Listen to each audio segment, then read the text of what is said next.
Good day and welcome to the WANA webinar series. As you will notice, all participants have been muted. If you have a question to ask, please send your questions in the Q&A panel located on the bottom right-hand side of your screen or by pressing the three-dot option along the bottom and selecting the Q&A panel. Your questions will be answered after today's presentation. We will also be using Slido polling today. To locate the Slido poll panel, on the right-hand side of your screen, you can locate that by selecting the drop-down arrow next to Slido. Or, if you do not see the Slido panel, select the Apps icon next to the chat icon to open the Slido pane. Use the Slido pane to submit your poll answers today, starting with the live poll that is currently displayed. If you cannot locate Slido within the WebEx event, please see the chat window for further instructions. Lastly, if you have any technical issues, please send a private chat to the host, the directions of which can be found again in the chat window. Thank you all for joining, and please welcome Lee Kellogg of Clubhouse International. Hello, Clubhouse community. It's great to be with you today. I'm Lee Kellogg from Clubhouse International, and I'm coming to you from Northern Michigan. I'm honored to serve as the moderator for this, the 24th WANA webinar series, dating all the way back to April of 2020. We have another excellent webinar titled How to Get, Keep, Nurture, and Inspire a Great Clubhouse Staff. This is really a critical and timely topic, as everyone connected with Clubhouse knows relationships are key to our success. Clubhouse relationships are unique and take careful approach, beginning with the hiring of the right staff and supporting and nurturing staff so that they can help ensure that our clubhouses thrive. Clubhouse International has heard from many clubhouses during the pandemic that hiring and retaining staff has been especially difficult due to the many disruptions and changes that have taken place in the labor market. We have an excellent panel today that will be sharing their thoughts and best approaches to hiring and sustaining the best and the brightest. We will be hearing first from Mike Leahy from Genesis House in Michigan. Mike is a great personal example to me on the importance of getting it right in the hiring, as I was involved with his hiring in 2006. After hearing from Mike, we get to hear from a talented team from Fountain House, New York, Megan Kelly and Shawn Guffey. We're also really excited to be adding the polling feature today, which will include posting of several questions throughout the presentation. And we hope that you'll participate by providing your answers. The presentations will be followed by the question and answer session driven by you, our audience. So I would like to thank our panelists for sharing with us today, and let's get started with Mike. All right, thanks so much for that introduction, Lee. Appreciate it. And so, yeah, I'm the director at Genesis House in Fowlerville, Michigan, and I've been here since 2015. Before me, Lee was the director here at Genesis House.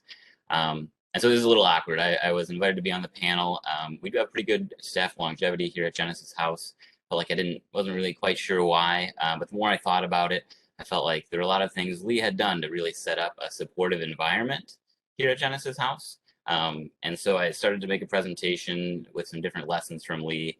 And then at some point after that, the WANA advisory panel invited Lee to facilitate. And so I just want to make sure people understood that was the direction of it. It wasn't that Lee's the facilitator and wanted me to come on to say a bunch of good things about him.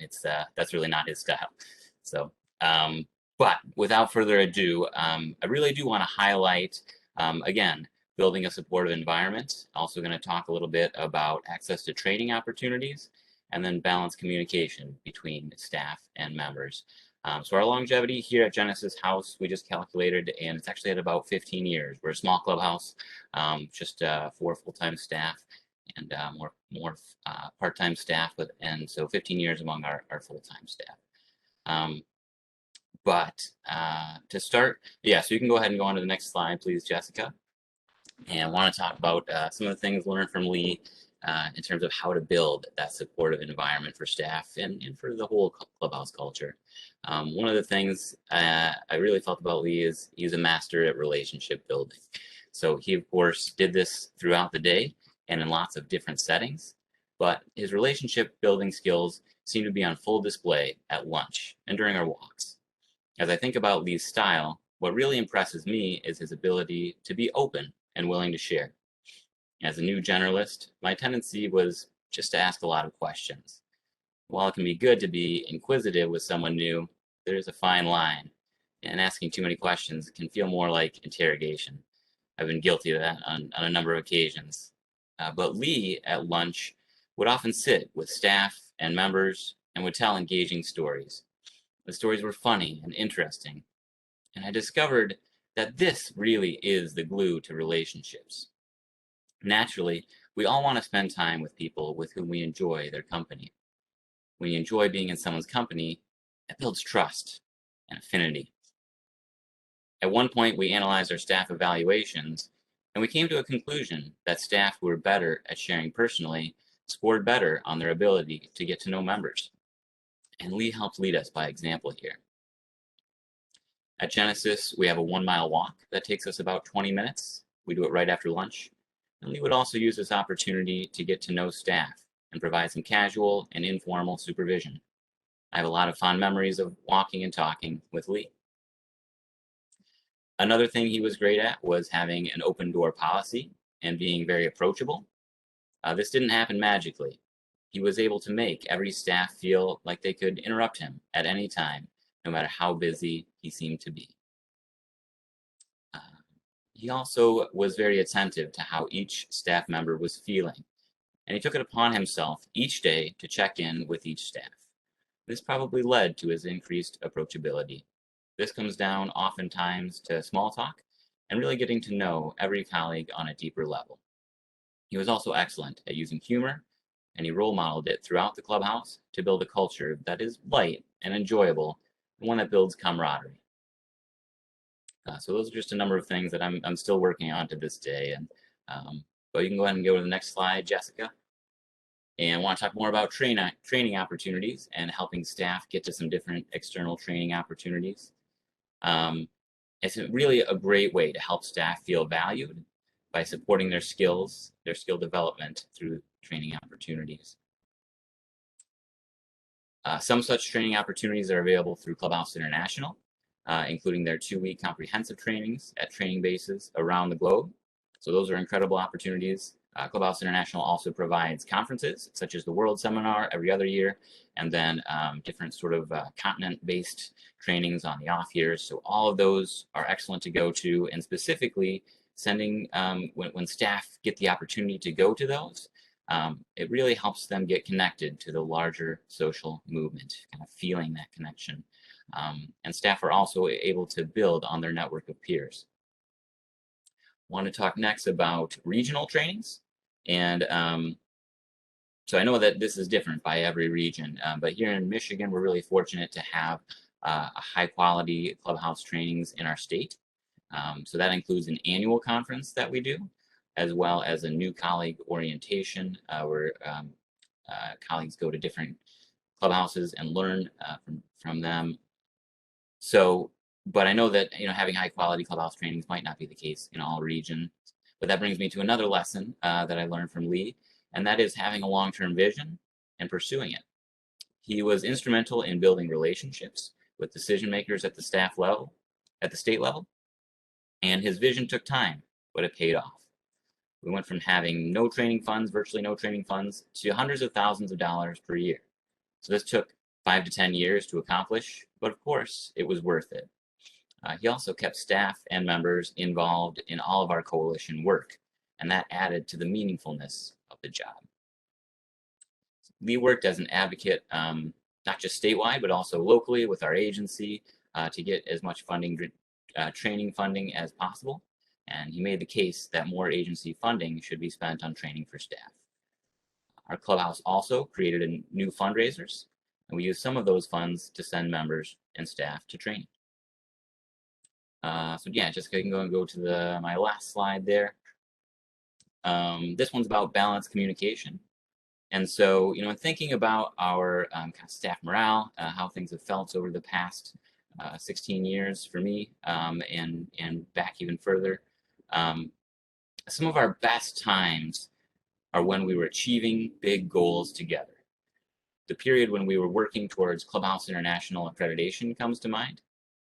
Was a time when we were getting new TE placements, we were improving our work order day, and members were achieving their goals. So these things gave everyone, including staff, a strong sense of satisfaction. It's important that staff feels like it's rewarding for what they do.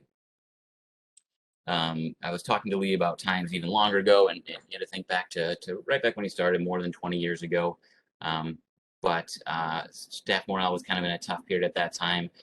The clubhouse at that time happened to have a bar right next door, and the staff would go there regularly for team meetings. And sometimes the subject would revolve around members that were having challenges at the clubhouse. So we kind of steered the group away from those habits, and things improved. And we see that this is why Standard 8 makes so much sense, right? Strong clubhouses don't have staff-only meetings where member issues are discussed, or where program decisions are made. Lastly, kind of witness Lee in every once in a while, it will be true that a staff will come along and maybe their values or performance are just not a perfect fit for Clubhouse. And really notice Lee having really graciously and with a lot of care and compassion, helping somebody see that and helping them move on to something that would be a better fit, and then create an opening for another staff to come in and take on those roles. So it's a tough thing to talk about, but does happen from time to time. So lastly, wanted to touch on salary. And so, all these other things being said, that's still another important thing. We did a survey, our state did about 10 years ago, and we did see that the Genesis House salaries were towards the top. So I think that also does play a role in longevity. And it's just important that staff are sort of felt valued in that way, and seen as professionals, because it really does take some important skills. And I know that my colleagues from Fountain House are going to talk more about those pieces too. So those are the main things I wanted to say. Thanks, everybody. And I'll get back to you, Lee. Thank you, Mike. Appreciate it. Overly generous credit, and just really want to acknowledge the amazing cast of colleagues that Genesis House has, and and that longevity piece plays so much into just having a supportive culture. So thank you, Mike. Now, I guess I'd also want to just remind people to answer the questions in the polling. We'd love to get your opinions on those questions. And now if we can turn it over to Shawn and Megan from Fountain House. Hi, my name is Shawn. I'm a member at Fountain House in New York City. Hi, I'm Megan. I'm a staff worker at Fountain House in New York City. I work in ancillary programs, which is encompasses staff development. So you can go ahead, our names. You can go ahead, Jessica, you can go ahead and go to the, so the main things that we want to talk about really are that building a strong staff for us. This is how we do it. And we've worked very, very hard on this. We've developed this over a number of years with input from really every part of the clubhouse. And what we have come to decide is that building a strong staff involves three very different but connected processes. They cannot be completely separated from each other: recruiting, hiring, and development. If you're going to be training staff, the people hiring have to know what you're expecting, what you're training them to do, right? So it's got to be connected. And every phase needs to support community engagement. Every member of the community, as far as as much as they can be, as much as they want to be, should be involved, members and staff. And nothing we do, if it doesn't promote member recovery, we don't do it, right? And so even the hiring process or the recruiting process, if that is not somehow promoting member recovery, whether through their direct involvement or through their eventual benefit from those staff, then something needs to be changed. And then finally, each phase comes with its own challenges and pitfalls. In Clubhouse, we don't always have the most efficient way of working. We don't always work in the easiest way, but that's because we have different goals. It's not just to hire somebody, it's also to help our members recover. And there are also some problems like salary that we'll talk about a little bit later. So Jessica, you want to move ahead there? So the first phase is recruitment. And the question is, how do you find a job if nobody knows about it? They don't teach how to be a Clubhouse staff member in social work school. They don't teach it at any school, right? And so it's important for us to get out into the community. We have some relationships with local colleges. New York City, we're very lucky to have a huge network of colleges. It's called the City University of New York, or CUNY. Those are the colleges that we form relationships with, because the students at those colleges tend to be more like our members. We are a majority minority community. We have a lot of individuals who are living in or who have lived in situations of economic uncertainty. And so rather than using NYU or Columbia, we find it's much more helpful to use places like Hunter College and Lehman College and their schools of social work. Their students tend to be more racially, ethnically, and economically diverse and much more like our members. We also ask them to place, if they have any, if they're interested, BSW and MSW interns at Fountain House. We have some extraordinary interns. We have a great internship program here, and I think it really benefits them. The other thing is we try to increase public awareness of Fountain House and social practice, what we call the Clubhouse model here that we practice at Fountain House, through letters to the editor, through getting to know public figures, through communicating with the media, through communicating with psychiatrists, lots of different ways to try to get our name out there. Then there's, the challenge of the issue of salaries. No matter what your level of education or experience, when you start at Fountain House, you could be a PhD with 30 years of experience. When you start at Fountain House, you make $46,000 a year. And that is not a lot of money to live on in New York City. And we have Standard 35, which says that our employees, our staff are supposed to be competitive. Their salaries are supposed to be competitive with other people in the mental health field. So we've gone through some struggles with that at Fountain House. A lot of people know that our staff have unionized and they're involved in a collective bargaining agreement. That has brought some challenges to the community. I think it's also brought some new opportunities to the community. And we're hoping that is resolved very soon, and then our staff get a really nice raise very soon. And finally, there's the importance of the job description. I know that this may be true with other organizations, other clubhouses. Our HR staff is not necessarily, they're not here every day. They're not here any day, right? I think they maybe drove by once, and they're in charge of writing the job description. And the job description that they've written, we'll send it out or put in a link. I don't know what they're going to do with it, but it'll be available somehow. The job description really doesn't give anyone a lot of information about what the job at Fountain House is like. And so we have to make sure that we do a good job of explaining to every applicant, every candidate, what a Fountain House worker does. It's also not, I just learned yesterday that it's only in 2 internet sites. We were working with HR to get the publication on more sites, to get it posted in colleges. So those are some of the challenges of recruiting. Jessica, you can move forward. Keep going. So the next phase is hiring.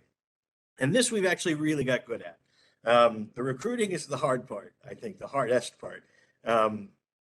We have an applicant review committee. It's made up of an equal number of members and staff. They're extraordinarily hardworking. I'm a member of the team.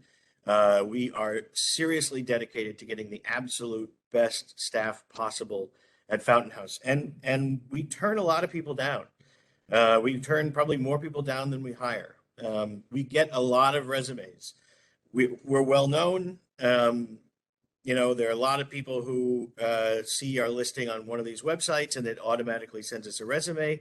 And so we get a lot of resumes, and our team of resume reviewers reads every one of those. And if 2 of them give a resume thumbs up, then we decide to move it forward. If we don't get 2 different thumbs up, then we don't move it forward. So that's the first step, is reviewing the resumes. And that's where we screen out 90% of our applicants. The second step is the pre-screen. And I love doing these. I think they're incredibly important. The pre-screen is a 30-minute phone conversation where you basically tell the person about the mission of Fountain House, the way that we work, what the role of a staff member is, what the salary is, and what the hiring process is. It's a chance to give a person a description of Clubhouse, often for the first time. They don't necessarily know what they're getting into when they apply. And it offers them the opportunity to decide that this is not exactly the job for them. When we start talking about the fact that, about TE, that you may be working behind the counter at Walgreens or working in a mailroom or something like that, that the salary is $46,000, that this is not going to be a place where you're doing clinical work. It's not going to be a place where you're doing therapy. You're not going to get clinical supervision. A lot of people come to us looking for those. They're looking for clinical opportunities. And so after we describe the job, we talk about the fact that you're going to be going out to the farm. You may end up, in the course of a day, you may end up working on somebody's benefits. You may end up, then a little bit after that, you're making soup. And then a little bit after that, you're hugging somebody who's crying. We say to them, does this sound like the kind of job you would be interested in doing? And I usually pause and I say, this is your chance to drop out. That's fine if it's not for you. If it's not a fit for you, just let us know. And sometimes they do. Sometimes they say, yeah, that's not really what I'm looking for. What is really exciting is when they get excited, is when they start to get excited as they learn about the fact that they might be making soup and helping with benefits and hugging somebody who's crying and, et cetera, et cetera, et cetera, all the different things. When they learn that we have a farm and they get to spend 3 days a year at the farm, at least 3 days a year at the farm. If they get excited about that kind of role, about working with people within a community, about being a member of a community, that's when we know this is a person we want to move forward to the next step. And so that pre-screen conversation is incredibly important. I've had people say to me, at Fountain House, will I have my own office or will I have to share one? Right? That's a sign that the person maybe is not quite aware of what they're getting into. That's where we also have a chance to say, okay, maybe this isn't the right job for you. Thank you, but no thanks. Or let's go on to the next process. So Jessica, if you want to go to the next screen, and that is so the next step 3 of the hiring process is the house tour and the committee interview. They come into the house. I know that every clubhouse gives their candidates, their staff candidates, a tour. I think it's very, very important that the tour be done by members and that the tour involve members, because you want to be able to see, as the person is going around the house, how do they interact with the individuals here at the house? We have some people who maybe don't speak or behave in ways that everybody is used to, everybody is accustomed to. How do they talk to the members? Do they talk to them like little children? Do they seem scared? There are a lot of people who are scared of mental illness. How do they react to the organized chaos of what's going on here? It's noisy. There's a lot of action. There are things going on all the time. You know this from your own clubhouse. Do they ask questions about what they see? Are they? The clubhouse is not self-explanatory. If someone is sorting mail, and we get a lot of mail, somebody may, it may be reasonable to ask, why are members sorting mail? And, why is a staff person next to them sorting it with them? What does that do? How does that help them? And after the tour, they go to the committee interview. And that is an interview with the 8 of us who are on the applicant review committee. We ask 6 standard questions that we ask to every single candidate, and they address really some of the most unique and complex aspects of the role. I think that's also going to be put in the chat or sent out or something like that. So we asked them, for example, tell us from your personal experience when you've been able to engage someone who others have considered difficult to engage. Tell us about times you've worked within a community. Tell us, what do you understand a social practitioner does? Everybody has a different answer to that question. And you know, and we don't expect them to know, to be able to describe it personally or perfectly. Like I said, the job description is not all that great. But what, after having been through the tour, after having the pre-screen interview, what do they see themselves doing as staff members at Fountain House? How much do they understand what our mission is here? And then finally, we asked, do you have any questions for us? And I'm sure everybody asks that. And, you know, if they said no, we probably wouldn't move them on. And so then finally that takes us to the next step, the last step, Jessica, if you don't mind, which is the unit interview. In some clubhouses, it might be the full clubhouse interview, right? So it's all the members you can get in a unit or in the clubhouse, and the staff. Usually every single member and staff person gets a copy of the resume. They get to go through the different jobs, the education and so forth that the person has, and prepare questions. It's important to prepare questions, or at least to certainly prepare the members that there are some questions you can't ask. You know, you can't say, you know, you can't ask about religion. You can't ask about, you know, lots. You guys know what these things are. And all of the people listening to the interview have, and asking the questions of the interview, they have an evaluation form where they get to kind of focus on a few characteristics of social practitioners and decide, how does it look like this person might fit in with the community? How does it look like this person might fulfill this role as a social practitioner? And then the person leaves and we talk about them. We have a discussion. We go through those anonymous evaluation forms, and we give everybody a chance to make a decision. You know, lots of people do consensus. Everybody, I think, in Clubhouse world does consensus. Many people do it in different ways. The way that we do it is every person is asked, do you approve of this person? Meaning you like them, obviously. Do you stand aside? Meaning you're not quite sure. Maybe they're good, maybe they're bad. I'm really not able to make a judgment. Or are you so opposed to the idea of this person becoming a staff member at Fountain House in your unit that you decide to block them? And why? That rarely happens. A block is not something that happens very often. Everybody understands, we all understand that's a serious thing to block somebody. But it does, it does occasionally happen. And then, you know, really it is the members of the unit deciding who they're working with. That, I believe, is rehabilitative in itself. And it already starts that relationship building process that Mike talked about, that is so essential for the work between with staff and members. All right, that's the end of mine. Now you get the real expert. Thank you, Shawn. And so when you get staff, how do you keep them, develop them, give them the best tools they can have to do a good job?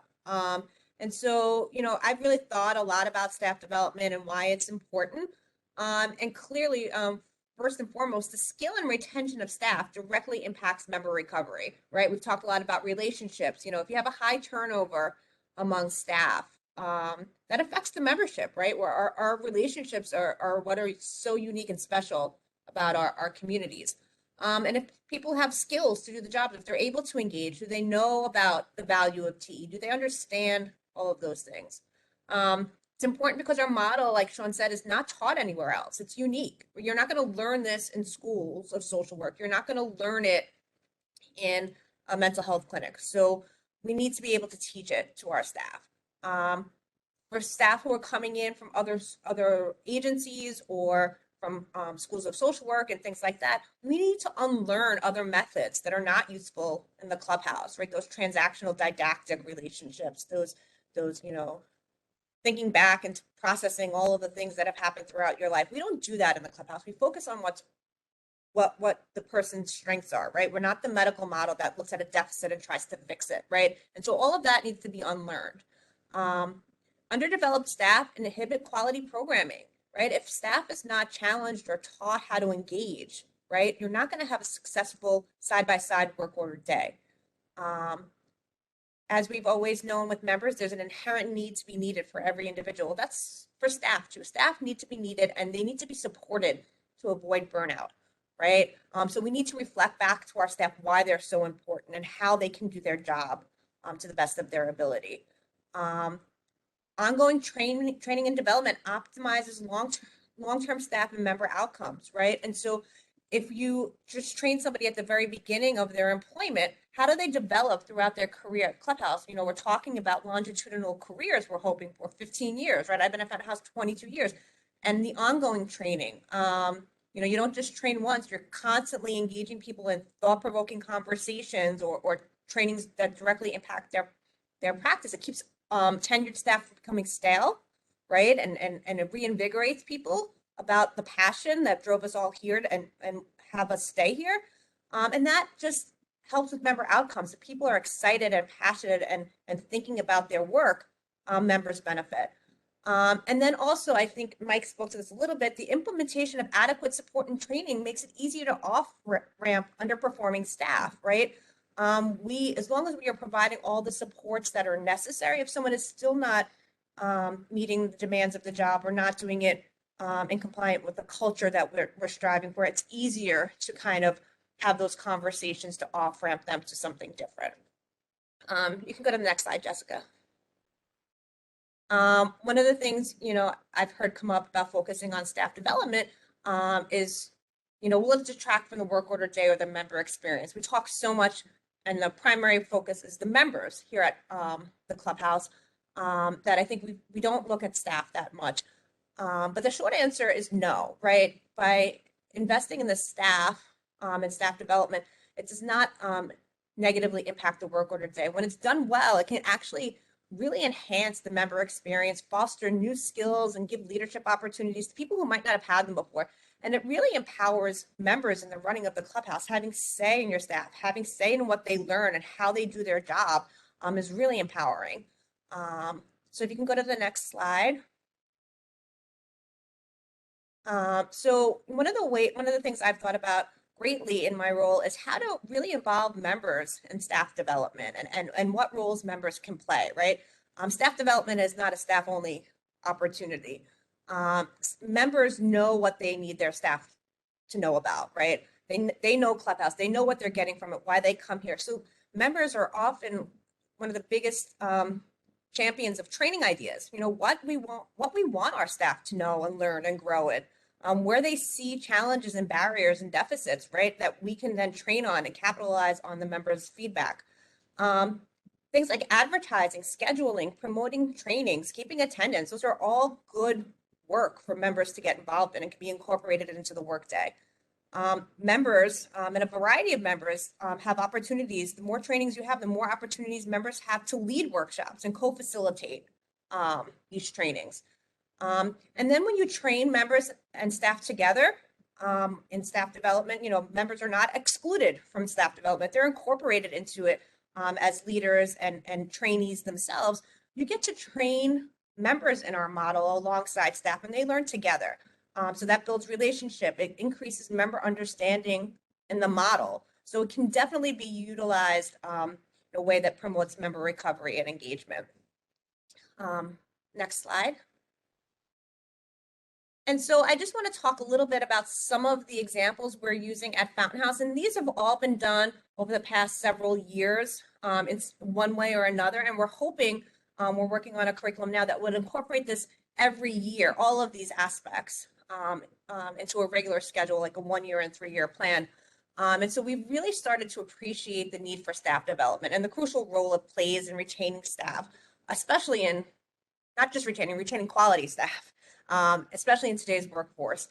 So some of the things we do, so the first day that anybody starts at Fountain House, whether you are going to be working in a unit or you're going to be working in a residence or you're going to be working in accounting or on the maintenance team, you go through an first day orientation where you learn about the history of Fountain House and how we developed through, Rockland State and John Beard and all of those kinds of things. And then we give you an introduction to our model alongside that and the tools that we use for member recovery and get people excited about this place that they're going to work.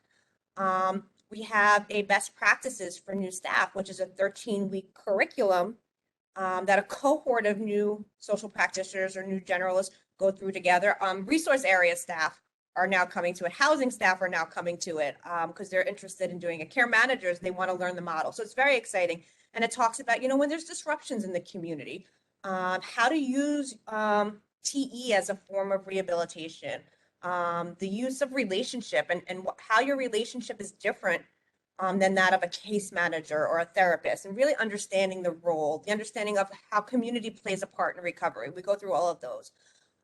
We do supervision and regular time with your supervisor, learning and growing and asking questions, providing those opportunities.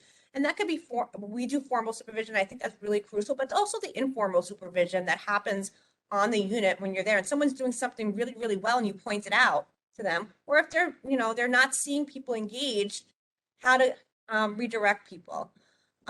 We have we've had practicums and symposiums. Practicums are, meeting with the unit members and staff together and talking about some of our standards or elements of social practice and seeing how it plays out in their area, and then having them work on something to either approve, evaluate, or assess what they want to do going forward. And symposiums are just, discussions on our model at a different level to kind of give an opportunity for people who've gone through the intro sessions and all of that to continue talking about our model and its impact and how they can expand on it or grow in it. So for instance, beyond Gym Buddy, the role of the social practitioner in our members' health and wellness, right? That's a conversation. There's no workshop that's teaching you how to do it, but just having these theoretical conversations about what it might look like. Or does engagement look different with different ages? Does it look different for young adults, or does it look different for people who are more seniored? Lunch and learns are just some opportunities to bring people in from outside to talk to us about things that we don't do directly, but do impact our ability to do our work. So like substance use or trauma, right? We're not trauma specialists, but a lot of our folks have trauma. So how can we be a little bit more informed? And then we also have a leadership training to help promote growth and leadership among our staff, whether they stay at Fountain House or they go to another clubhouse. So that's something that we've been doing. And then external training, right? I think it says a lot to a staff member to say, hey, you know what, you're valued here. There's this training on Social Security benefits. It's going to cost $50. I think you're going to be really good at, why don't you and a member that you work with or who will be good at this, go to this training and then bring it back to our community, right? So you're investing in them, their growth and their knowledge. And then you're also putting your clubhouse out there and giving a member an opportunity and a staff member to come in and have a leadership role in training others. So those are just some of the things that we've been doing, and we're really formalizing a way to kind of get all of these done within a year for everybody. So that is some of what we do at Fountain House. Thank you. I would just say one more thing, in case anybody is wondering about the fact we don't have masks on. We were tested and we agreed to this, and I don't want anybody yelling at me. So, well, thank you both, Shawn and Megan, for your very thorough and comprehensive presentation. We appreciate it. And now we get to move on to the next part of this webinar series. I'm gonna let's go to Jessica a minute for questions. Thank you, Lee. First, let me bring to everyone's attention that there are documents that our panel spoke about today that are available via the links posted in the chat window. Please see the chat to obtain those links. If you now have a question, you can post those questions in the Q&A panel located in the bottom right-hand side of your screen, or by pressing the 3-dot option along the bottom and selecting the Q&A panel. So Lee, we'll go ahead and dive right into the first question, and I'd like to review some of the polling questions that we received answers to.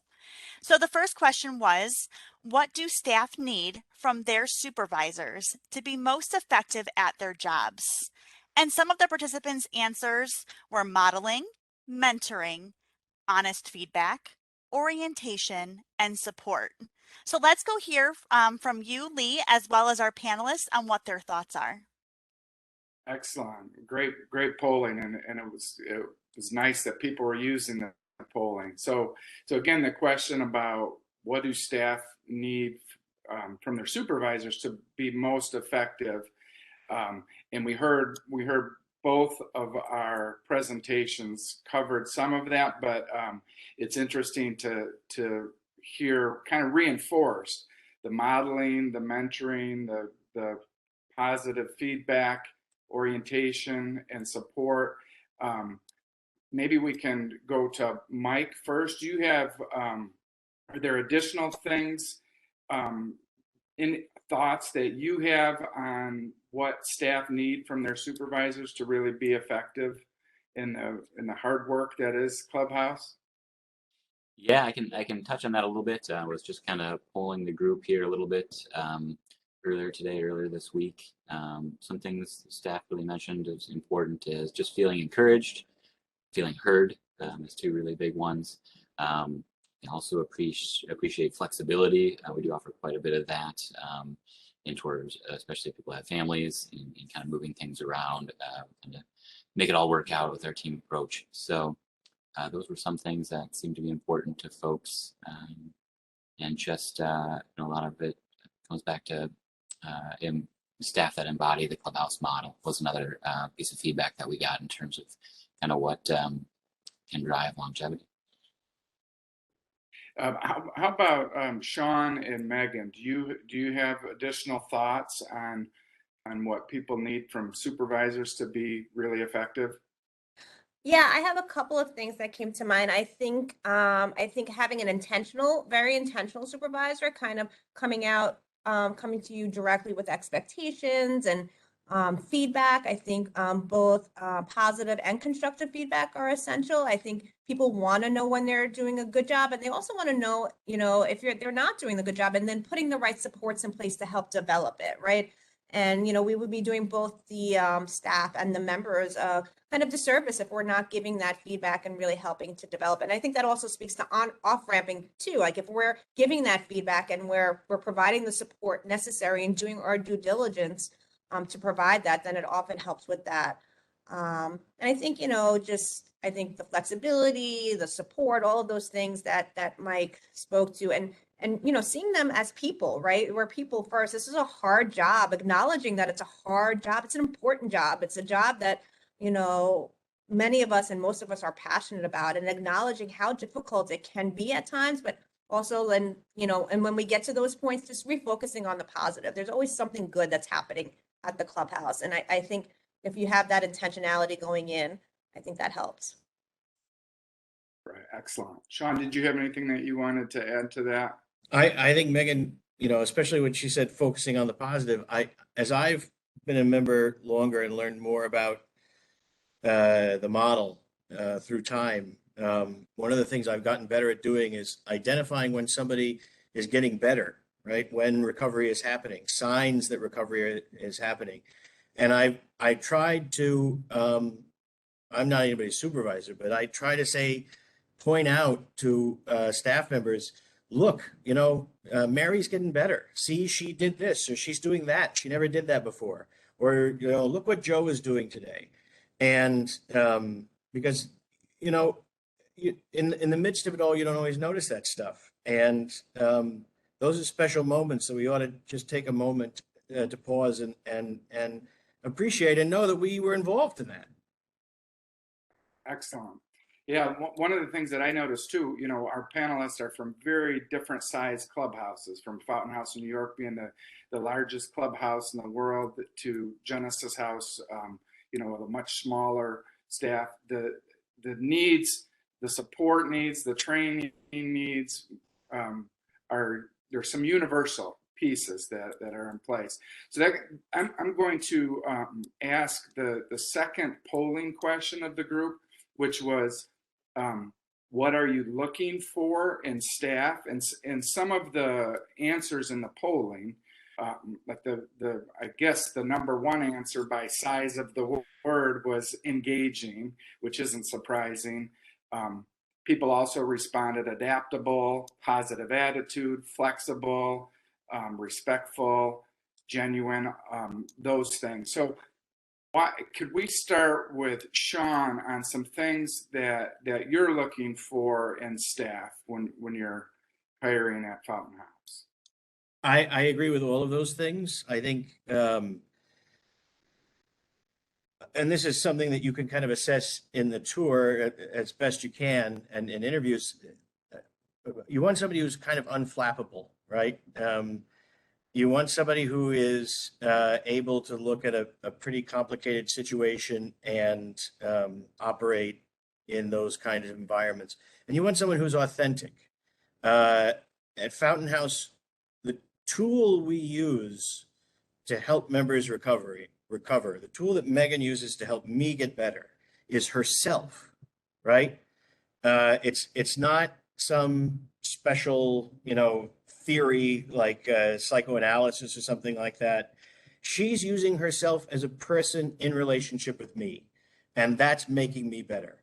And so you want a person who's authentic, who's honest, who is likable, right? If they're a jerk, you don't want them around.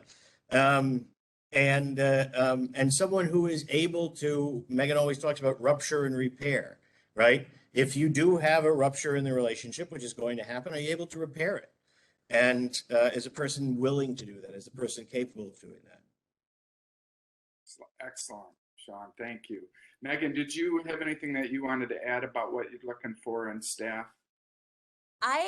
What I find really helps me when I'm working with a staff is somebody who's thoughtful, right? And so we're all going to make mistakes, right? This is not a prescriptive job, right? We don't go out and tell you, for the most part, you can't do this, or this, and you have to do this, and this, right? We say build relationships, engage, work side by side, and that's all relative to that person. And I think when people struggle, I get the most out of staff. I learn the most as a supervisor when I hear the thoughts behind what they did, right? What was your thinking behind that? Well, I thought if I did this, I would engage more people. And what did you see that less people were engaged? How do we do that differently, right? And I think when the thought behind it is really intentional and is really important. So I like a very thoughtful person, somebody able to kind of go in retrospect and see what they did well and see what they didn't do well with your help to kind of move forward.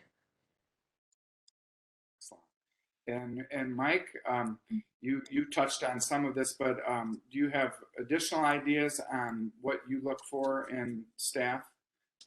Yeah, I guess one of the first words that comes to mind for me is compassionate.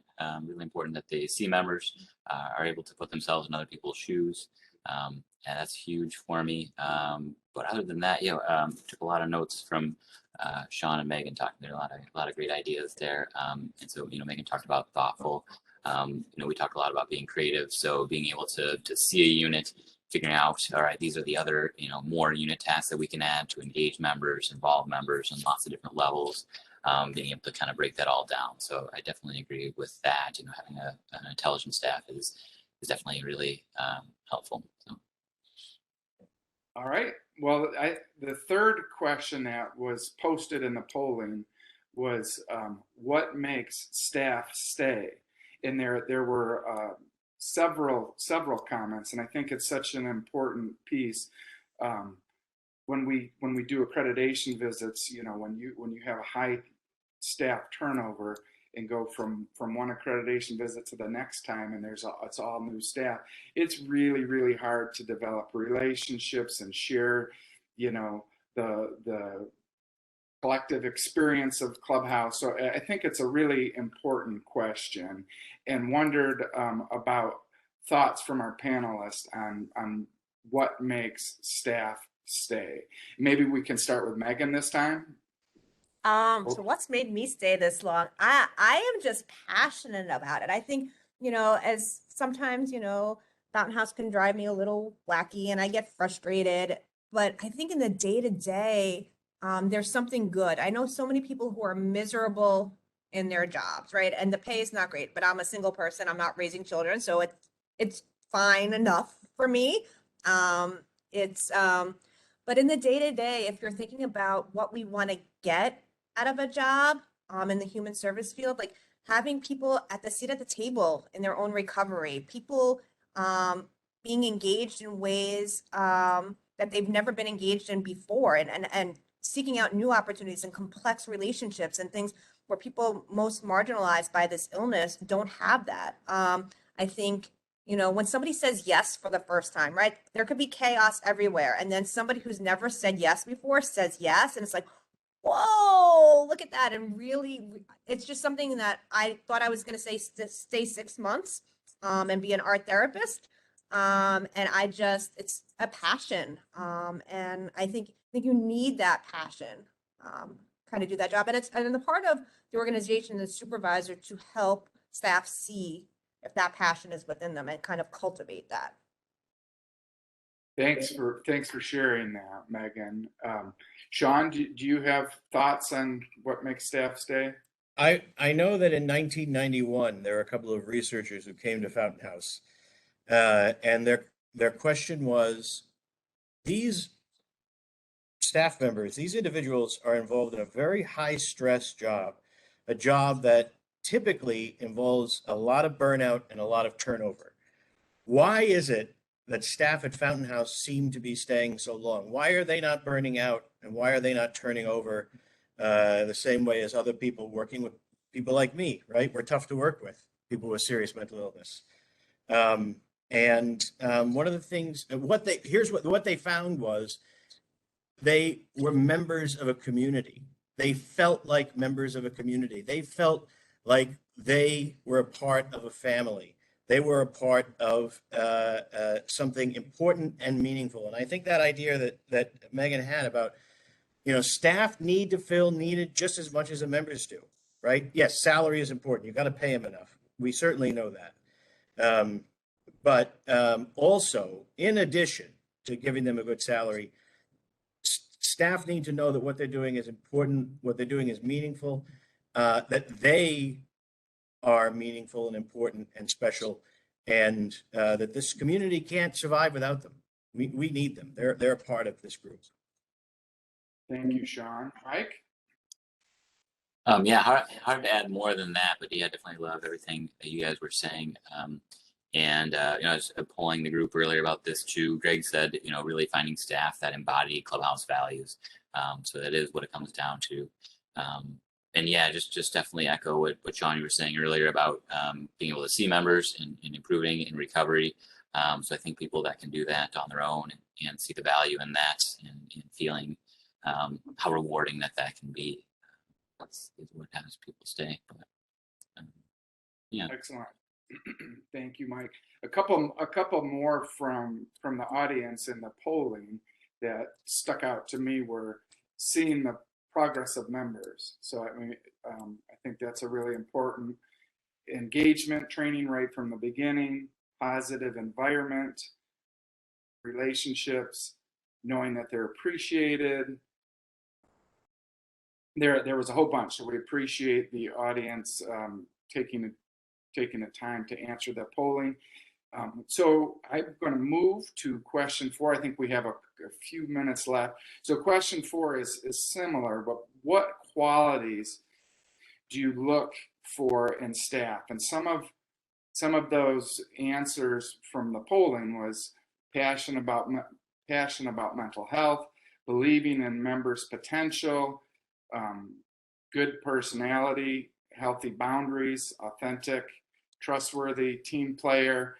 I know this is kind of related, but do you have additional thoughts on the specific qualities that you look for in staff? And maybe we'll start with Mike this time. Yeah, hard to add to that, but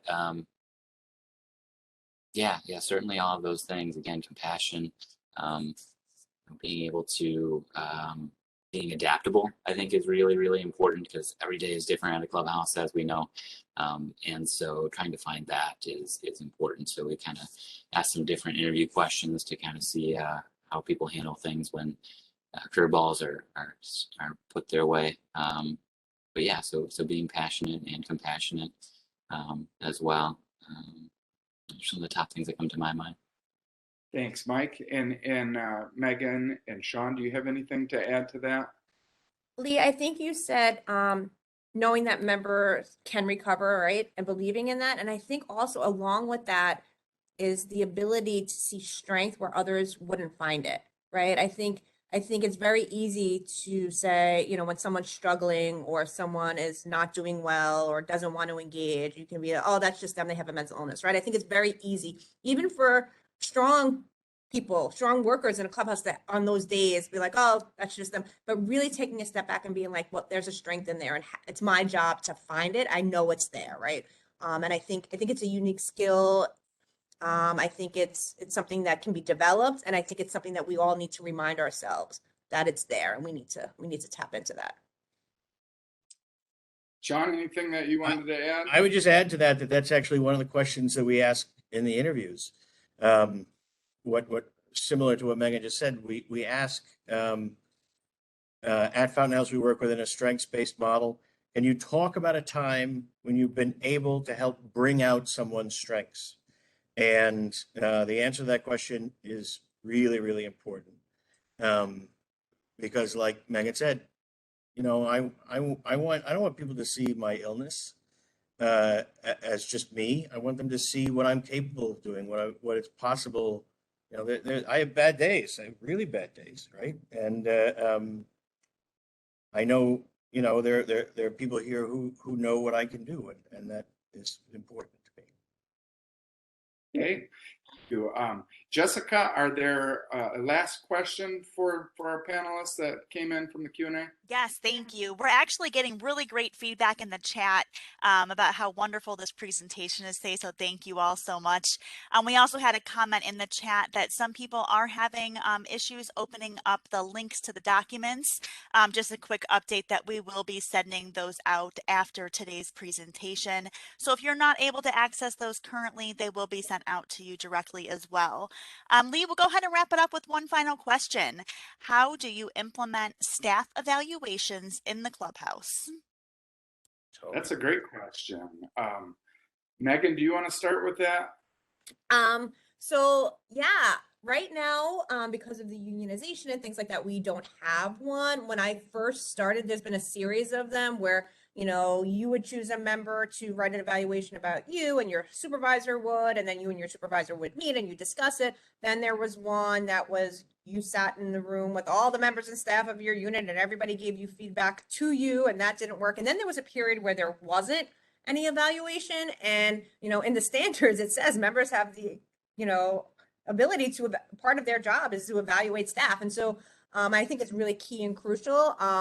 And so we have worked on things that talk, you know, kind of evaluate both quantitatively and qualitatively. If you have a member list, I don't like the term caseload, but if you have a member list of 30 people and nobody's going on TE and nobody's going to the evening weekend program, or, you know, like what does that look like? Are you doing enough reach out? Are your notes in? And then the qualitative, you know, like your supervisor giving feedback and members giving feedback on your ability to engage. Are you welcoming? Are you approachable? All of those things. And we were working on that prior to the unionization. And so it's kind of been on hold, but that's kind of like we were going towards a comprehensive one, both quantitative and qualitative, to speak to both aspects. Excellent. Shawn, did you have anything that you wanted to add to that? Okay, Mike, can you talk quickly about the Genesis House evaluation process? Yeah, we've got the way we have it, there is a survey that members will do about each staff. We do it on an annual basis. And so I kind of compile those, take a look at those, and then use that feedback in some of my supervision. We've got some stuff from the agency that we use as well. But, you know, the member survey is really looking at relationship building, ability to engage in unit work, and a lot of things along those lines.